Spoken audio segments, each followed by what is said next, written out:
ibyo abavuga babizi. Yashyize n'abo babwira ati ho kugira ngo iki gihugu kizongere mu gishyiraho mwagishyize cyasibangana ku ikarita. Hari impamvu ababivuga. Ntabwo abantu bakwihanganira izi mvugo zanyu, ubugoryi bwanyu, mwagiye hariya ku karubanda mwirirwa mubwejagura mumoka mugera gute. Oya, nimugaragare ku kibuga nimba muri abagabo, turangizanye tubimenye ko byari inama bihinduka isoko. Kura ni kukure, kuko aho kuvugiraho ibyo kuvuga mufite nta shingiro bifite, ni inzangano mubiba, nizo mwasigaranye, ni ingengabitekerezo mugikwirakwiza mu bana b'u Rwanda, ni inzangano zikiri mu maraso yanyu mwonse mu mashereka. Babubakiye igihugu, abo bajenerali igihugu cyarabahamagaye ngo batahe, abatashye mu gihugu cyabo bariho neza n'imiryango yabo. Izindi zo nterahamwe abo bicanyi kubera batinya ibyo basize bakoze mu Rwanda, barabafata nk'ibafata nko gufata ibitera, bakabazana kibi na cyiza. Ishyamba nta kindi rikenya nyiraryo. Mwavuze yuko rero ngo muzahirimbana kugira ngo iki gihugu mwongere mukizane mu icuraburindi, mukizanemo imiborogo. Reka da, burya ntabwo ari buno, na rya rindi ryarakeye. Ikindi ntabwo twibagiwe, ntituzanibagirwa, ndetse n'abadukomokaho ntabwo bazibagirwa. Tuzababwira amateka yacu, tuzababwira ubugome mwadukoreye, tuzababwira uburyo mwatwiciye ababyeyi, tuzababwira uburyo mwatumaze, tuzababwira ko muri inyamaswa mutari abantu. Reka tubasuhuze, reka tubashimire inshuti zacu z'akadasohoka, inshuti mudahwema gukurikirana ibiganiro byacu. Reka tubabwire ngo aho muri hose mugire amahoro y'Imana, ngo aho muri hose mugire impagarike n'ubugingo. Imana y'u Rwanda ibane namwe. Ngira ngo rero nk'uko mubizi, tumaze iminsi tubagezaho ibiganiro, ni ibiganiro bishingira ku bushishozi ndetse n'ubusesenguzi ku bintu bimwe na bimwe, ku biganiro bigenda bitambuka ku macanozi amwe n'amwe, ariko akaba ari ibiganiro rimwe na rimwe usanga bigambiriye guharabika isura y'igihugu, cyangwa bigambiriye gusenya abantu bamwe na bamwe, ariko abo bantu bagendeye ku kintu nakwita nk'urwango, bagendeye ku kintu nakwita nk'ivangura. Icyo kintu rero tukaba dusanga, cyangwa se jye nkanjye, icyo kintu iyo ncyumvishije kirankomeretsa. Icyo kintu rero nkaba nariyemeje kukirwanya mvuye inyuma, nkakoresha imbaraga zanjye n'ubwenge bwanjye, nkagerageza kwinjira mu biganiro abo bantu bavuga, nkagerageza kubisesengura kugira ngo abantu bumve ukuri kuba biri inyuma y'ibyo biganiro. Ntabwo ari ibiganiro baganira cyangwa se batambutsa bigambiriye kubaka, ntabwo ari ibiganiro baganira, ari ibiganiro baje hano gusa ngo bajye kuri kamera, bajye kuri ruza iri aho ngaho. Ni ibiganiro biba bigamije ibintu bibiri. Icya mbere ni uguharabika no kwangisha u Rwanda, cyangwa se guharabika u Rwanda. Icya kabiri baba bagamije no gucuruza, bavuga ibihuha cyangwa bavuga ibinyoma, bagambiriye yuko babona abantu nyamwinshi babakurikira ku ma YouTube channel yabo, kugira ngo bagire ama views menshi. So rero twavuze ngo ariko nibagira ama views ntacyo bitwaye, nimubumve, nimubakurikire, ni uburenganzira bwanyu, nawe twe ntawe duhatira kugira ngo adukurikire, ariko banyarwandakazi, rubyiruko, mukurikire ukuri, mukunda igihugu cyanyu, mushaka kubaka igihugu cyanyu, mwirinde amacakubiri, mudashaka yuko ibyabaye bizongera kuba ukundi. Mureke dukubitire ikinyoma ahakubuye, mureke dufatanye, tugaye kandi tunarandure aba bantu bagifite ingengabitekerezo y'inzangano cyangwa kubiba inzangano, cyangwa se baba bafite inyungu zabo bwite bitewe n'abari bo n'aho bakomoka, ngo ibyo bintu bibe byadutera iryane. Rero ngira ngo uyu munsi nagerageje kugira ngo mu binyamakuru nararanganyijemo amaso, nashatse ko munsi twumva ikiganiro cyatambukijwe n'umwana w'umusore biteye ubwoba. Ni umwana ufite urwango rwinshi, ni umwana ufite ingengabitekerezo mu maraso no mu misokoro, ubona koko yayonse no mu mashereka, witwa Mugirente Aristide. Ngira ngo rero abinyujije kuri YouTube channel ye, nagira ngo mbumvishe kwanza ikiganiro yatambukije, hanyuma turangize dusesengure, tubereke ukuri n'icyinshi inyuma y'ibyo biganiro. Iri kuvuga ku mugabo witwa Tom Close, ariko mbere yuko ndirimba indirimbo cyangwa se mbere yuko nza kuvuga ku bya Tom Close, ndagira ngo mbanze mbereke iyi video, ndagira ngo mubanze murebe iyo video mwahoze mubona, mwumva amajwi y'uyu mugabo ibyo yavugaga. Noneho ni naho ndi buhere mbahereza message yanjye y'uyu munsi. Umva uwo mugabo ibyo yavuze, ni amasegonda 35 gusa, ndagira ngo tuganire. Tega amatwi wumva. Leta yatumye gukora genocide yarapfuye, turayishyingura, nta nubwo izanazuka kuko Yezu we yarazutse, iriya ntabwo yazuka. Ubu se leta ishaka niba yarabishije iyi leta ko rero bafashije, twari kubakubita amasasu hano mu kibuga nkanga, ayo masasu yabura twabakubita amasasu hano, umwisha abantu namwe n'umugende, ntabwo byari gushoboka. Tukihagarika papa twavuze ngo tuhagarika genocide, tugomba kurwanya genocide n'ingengabitekerezo yayo. Hanyuma wasohoka ugashyira akabari k'abahutu koko muri iki gihugu?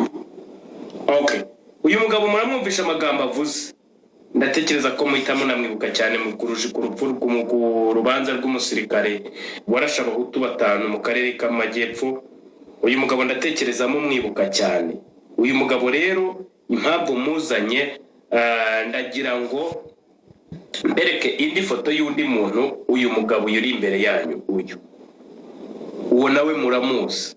Reka tuve no kuri uwo mugabo, mbanze nkwereke kano kantu. Ntabwo nzi niba muri bukarebe neza, ariko muraza kukabona. Ndebera nako kantu kare kuvuga ngo why can't you reply to this author has blocked you so you can't perform this action. Got it? Yes. Ngo ni mpamvu ki utasubiza kw'iki kintu cyangwa se utatangaho reply, igisubizo utamusubiza. Ngo impamvu nuko uyu muntu wa postinze ibintu cyangwa se author ni umwanditsi yarakuburotse. Ninde wamburotse? Ni impamvu ki yamburotse? Amazina yiwe yitwa Muyombo Thomas cyangwa se Dr. Muyombo Thomas. Kuva aho ndi bukubwire hitwa za Hoyima, inyuma yo ngiyo mu Banyoro. Uyu mugabo Tom Close, uyu mugabo rero nagombaga kumukoraho ikiganiro ejo hashize, ariko bibaye ngombwa ko ngikora uyu munsi kuko nibwo mbashije gutora akabaraga. Ndavuga nti reka nze mbahereza iki kiganiro. Yanditse ku rukuta rwe aravuga ati umuntu umwe ufite imyumvire ipfuye ayobya benshi bakamukurikira mu bibi buhumye. Uyu generali Sibo wa FDL arashaje, ariko urubyiruko rwamukurikiraga ruzererana nawe mu mashyamba ni rwinshi. Mureke twitandukanye n'abafite ingengabitekerezo ya jenoside, twiyubakire igihugu. Ntabwo ngiye muri comment, ahubwo ndagira ngo ngire icyo mbwira Tom Close.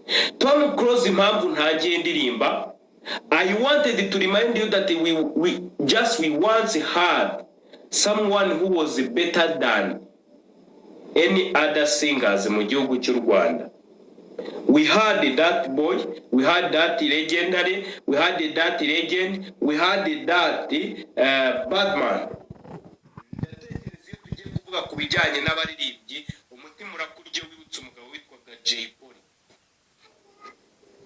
Iyo tugiye kuvuga ku bantu bari abahanzi, umutima urakurya iyo tuvuze ku muntu witwaga Jay Polly. Kubera ko uramuzi neza, uzi n'icyo yashoboraga gukora mu bihe bye. Rero ntabwo ntagiye murapira babwaniye baguhereza story, iyi story ni ndende ariko ntabwo ariyo yonyine. Wibuke ko ni nanjye wanditse ntitukiri bato murobeshe ibivuguto, ubu turi geto gusa tageti n'ishato. ngira ngo mwumvishije agace gatoya ariko katari gato cyane. Uyu musore avuga ati jyewe mfite ikibazo, ngira ngo abanjije kuzana ijambo afande Nkubito yavuze igihe yari Cyangugu. Iki yari yahuye n'abantu bafunguwe, ni igihe hicwaga abantu hirya no hino barokotse jenoside, ariko assessment yakorwaga bigasanga harimo abantu bafunguwe abenshi aribo bagiye babigiramo uruhare kugira ngo izo mpfu zigende zibaho.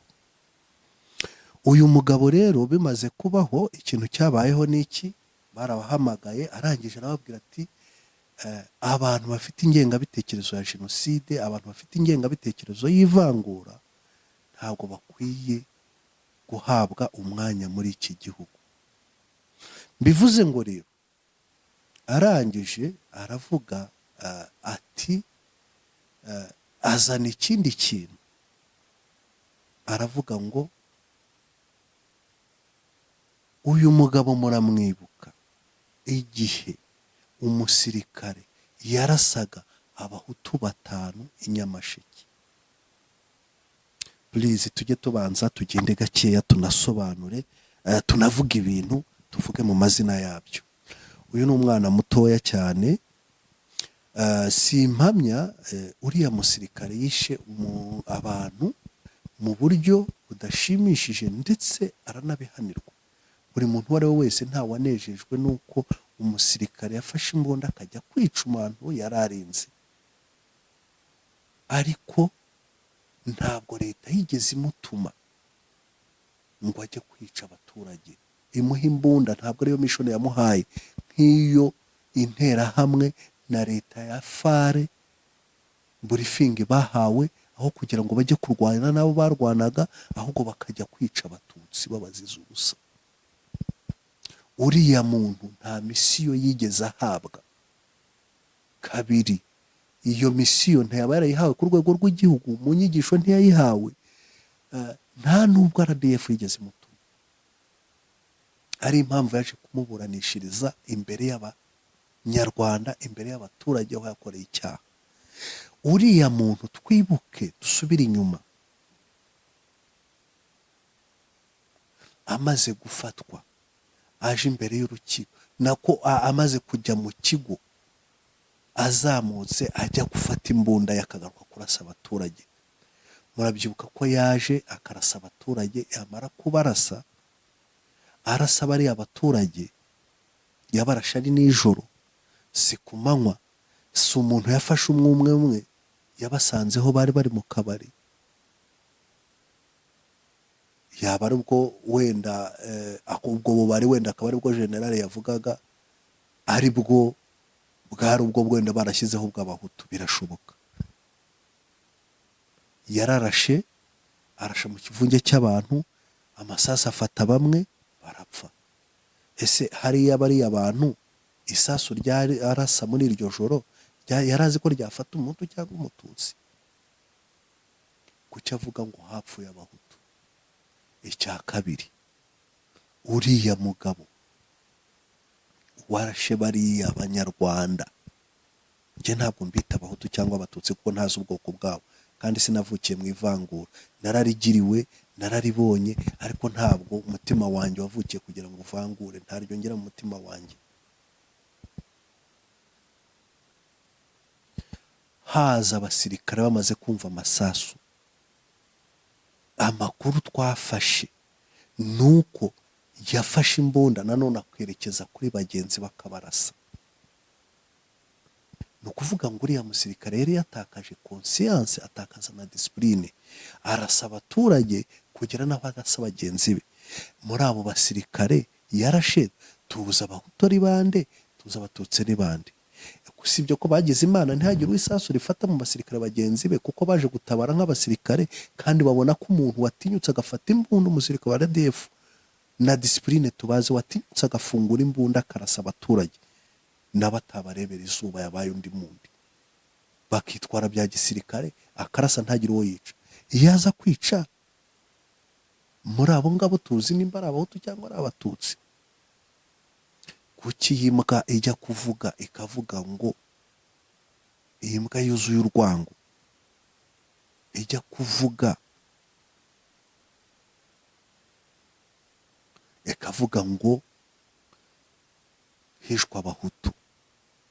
It means that niya ngengabitekerezo ryavangura ryanyu. Abasirikare bajya ku rugamba ari abanyarwanda, abasirikare barwana ari abanyarwanda bakarwanira igihugu cyabo, bafatwa kimwe, bagaburya hamwe, baryama kimwe, bakora akazi kimwe. Icyo ni kimwe. Ikindi nenda kugira ngo mvuge kuri iki kintu cyambabaje, ati mfitanye ikibazo n'umuntu bita Tom Close. Nubwo ntasanye ibintu byose, ndagira mubwire Tom Close yuko yaramborotse, nkabonye birangira ko agaragara kwa muntu, arajya kuvuga ngo uriya Tom Close ngo w'umutoro. Ni ukuvuga ngo aramwita umunyamahanga. Ni cya kintu bagumya bagarukaho bavuga ngo abantu ni abavantara. Aba bantu bose bafite ingengabitekerezo ya jenoside, yaba bato cyangwa bakuru, abantu bafite ibisigisigi by'ivangura rikomoka kuri parimehutu, kugeza kuri aka kanya n'ubu baracyajya kuvuga, bavuga bakavuga abantu bita abavantara. Umuntu wese wavukiye i Bugande, wavukiye mu mahanga, ni umuvantara. U Rwanda rutegetswe, ruyobowe, ruri mu maboko y'abavantara. Tom Close ni umuntu tuzi, ufite amateka azwi muri iki gihugu, amatongo ya se na sekuruza ni hano mu Bugesera, ahantu bita Nyagihunika. Ise ni Lieutenant Kano Karangwa.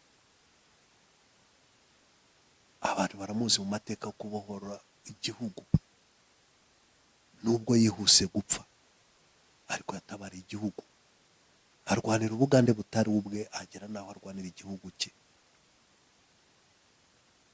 None urafata umwana we wowe ukamwita umunyamahanga. Wowe ufite uburenganzira bwo gufata umuntu ukamwambura ubwenegihugu, ukamwaka ubunyarwanda. Wowe uri mu runyarwanda ki wumva yuko ngo njyewe ngo nkunda u Rwanda? Iyo kakuna kuvuga ngo njyewe ngo nkunda u Rwanda, ni mu wa mbere bakunda u Rwanda. Ukunda u Rwanda uvangura abantu?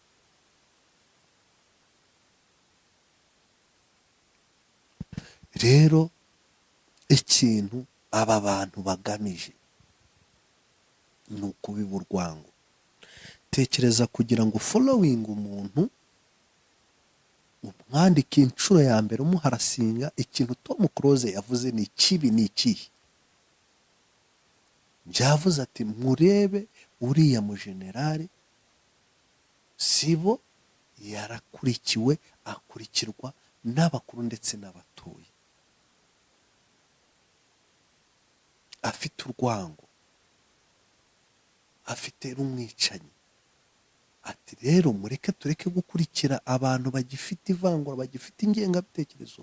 Banyarwanda dushyire hamwe twiyubakira u Rwanda. ni iki kibi yavuze gituma umutuka ukajya kuzamura inzi ukazamura kaboze ukajya kumwita umunyamahanga ukamwita umutoro? ngende umugabo wo kubihamya kuko kwitongo kwa se na sekuruza agenda hazi. NMBC yarangiza ikajya hariya ikamwita umutoro. Tubyumve tubiceceke. Ese ibyo rero nitutabivuga nitutabikosora ngo tubabwire ukuri tuzi, tubereke icyo aba bantu baba bagambiriye, ni ugushyigikira akabi, ni ukorora ingegera, ni ugutiza umurinzi abanzi b'igihugu, ni ugutiza umurindi interahamwe zamaze abanyarwanda, ni ukubereka ko bafite ukuri kandi kudahari. Niyo mpamvu twahisemo kuvuga. Uratuka ugatuka perezida wa repubulika ngo aravuze ngo ntacyo atakaza, nawe ntacyo utakaza, ngo nanjye ntacyo ntakaza kuko ntacyo utakaza. Wowe ntacyo utakaza nyine. Niyo mpamvu utagira ubwoba. Ariko nawe ntacyo atakaza, wibuke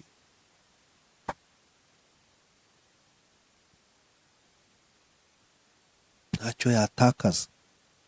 Urabizi yuko nta kintu yatakaza.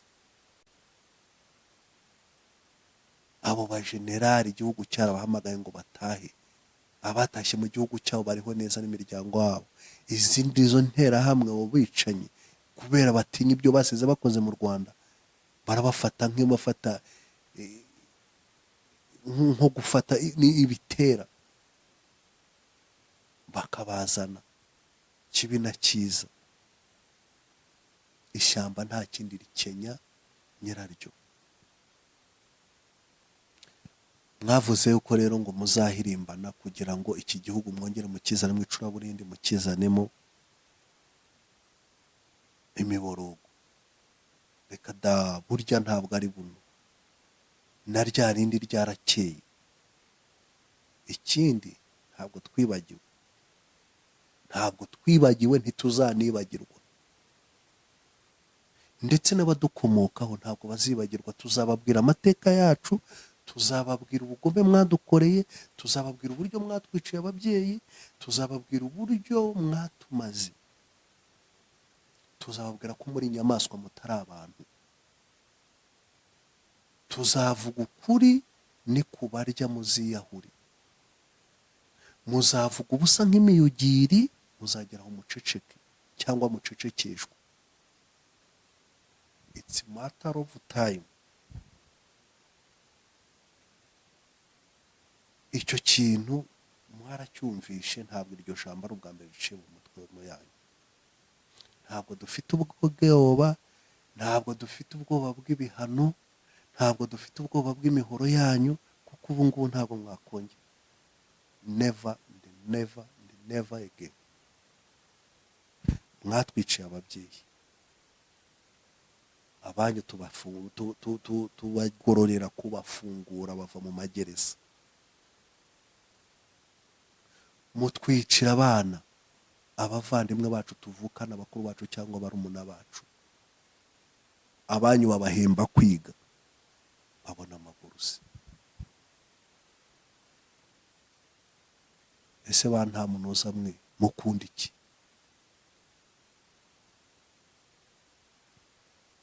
Ese ko mutanyurwa muzanyurwa n'iki?